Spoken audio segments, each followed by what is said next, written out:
আমাদের যে ডিপ্লোমা ইঞ্জিনিয়ারদের যে ক্যারিয়ার একটা আছে, আমাদের ডিপ্লোমা ইঞ্জিনিয়ার আমাদের ক্যারিয়ারের উপর একটা হুমকি স্বরূপ আমরা এক হাইনে থামা দিয়েছে। আমরা আমাদের জুনিয়র ইন্সট্রাক্টর, এটা আমাদের অধিকার, এটা কেবলমাত্র শুধুমাত্র এটা আমাদের অধিকার।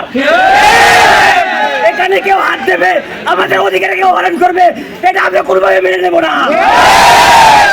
আমরা আমাদের এই অধিকারকে আমরা যারা ক্রাব ইন্সট্রাক্টর আছে তারা 30% প্রমোশন নিয়ে আমাদের এই অধিকারকে হরণ করতে চায়। শরীরে এক বস্তা রক্ত থাকা পর্যন্ত আমরা এই অধিকার হরণ করতে দেব না। এই পর্যায়ে এই বিষয়ে আরো বিস্তারিত বলবেন আমাদের ক্যাম্পাসের সিভিল ডিপার্টমেন্টের সিনিয়র ভাই মেহেদি। আমার তো সবাই চেনো, আর পরিচয় দেওয়ার কোনো দরকার নাই। যেই জন্য আজকের এই প্রোগ্রাম, যে আমাদের ডিপ্লোমা ইঞ্জিনিয়ারদের একটা মূল হচ্ছে কোটা হয়েছে যে এলো তোমার জুনিয়র ইন্সট্রাক্টর, যে 10ম গ্রেড, যেটা হচ্ছে 2য় শ্রেণীর কর্মকর্তা সমমান, ঠিক আছে? সেইখানে যদি বাইরের বহিরাগত মানে যারা নন টেক যারা জেনারেল দিয়ে আসছে, এসএসসি পাস করেছে, কিভাবে একজন জুনিয়র ইন্সট্রাক্টর হিসেবে নিয়োগ পায়? সে হচ্ছে একটা ব্লক পোস্টে চাকরি নিচ্ছে, সে হচ্ছে কি ল্যাব সহকারী। এর দায়িত্ব কি? সে দায়িত্ব কি? ল্যাবের মালামাল রক্ষণাবেক্ষণের দায়িত্ব। তারা সেই একটা মালামালের সে দায়িত্ব আমি বলতে পারেন 1 কোটি টাকারে, তাহলে সে একজন শিক্ষক হয়ে আমাদের কি শিক্ষা দেবে? এই অশিক্ষিত মূর্খ করে কি আমরা কোনজন শিক্ষক হিসেবে মেনে নিতে পারি? জুনিয়র ইন্সট্রাক্টর এই পোস্টে হচ্ছে আমাদের ডিপ্লোমা ইঞ্জিনিয়ারদের একটা নিজেদের বলতে গেলে এটা হচ্ছে বাধ্যতার সম্পত্তি বলতে গেলে। এটা অন্য কোনো বাইরের কোনো বহিরাগতের এটা কোনো সম্পত্তি না, এটা হচ্ছে ডিপ্লোমা ইঞ্জিনিয়ারদের সম্পত্তি। এটা তাদের কোনো নাই যে তারা আমাদের এখান থেকে ভাগ পাস হবে। তারা এখন আমার কোটা রিড করে 30% কোটা নিচ্ছে, 100 জন যদি নিয়োগ হয় সেখানে 30 জন তারা বহিরাগত পাবে। কেন পাবে তারা? আমরা কি দোষ করেছি? তারা যদি 1 বছর 2 বছর ইন্টারমিডিয়েট করে আইসে যদি আমার 10ম গ্রেডের চাকরি পায়, তাহলে আমরা 4 বছর ডিপ্লোমা করে আমরা কি করবো? আমাদের হক কেন কেড়ে নিতে হবে? তারা জেনারেল সেক্টরের চাকরির কোনো অহরহ আছে। আমরা একজন ডিপ্লোমা ইঞ্জিনিয়ারের বাইরে তারা জেনারেলের কোনো চাকরির ক্ষেত্রে আবেদন করতে পারি না।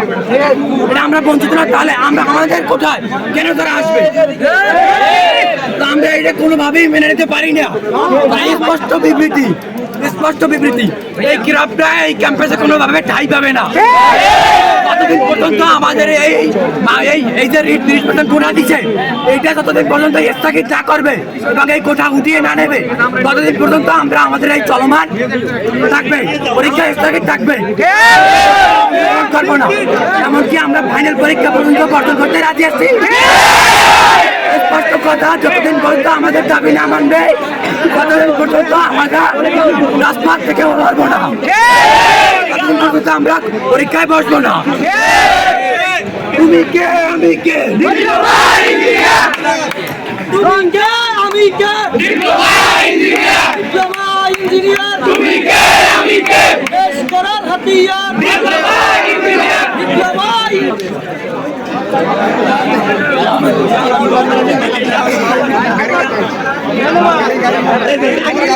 আচ্ছা, আমরা যারা ডিপ্লোমা ইঞ্জিনিয়ার আছি, আমরা সবাই জানি যে আমাদের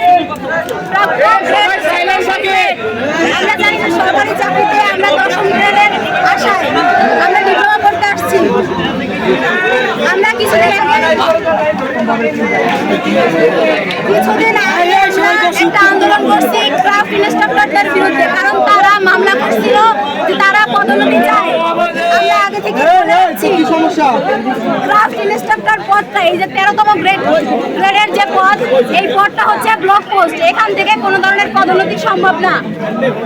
এবং এই যে নিয়োগের মাধ্যমে 2021 সালে যে অবৈধ নিয়োগ দেওয়া হয়েছে ক্রাফট ইন্সট্রাক্টরদের, এটা একটা অবৈধ নিয়োগ ছিল, যেখানে নন টেকের অনেক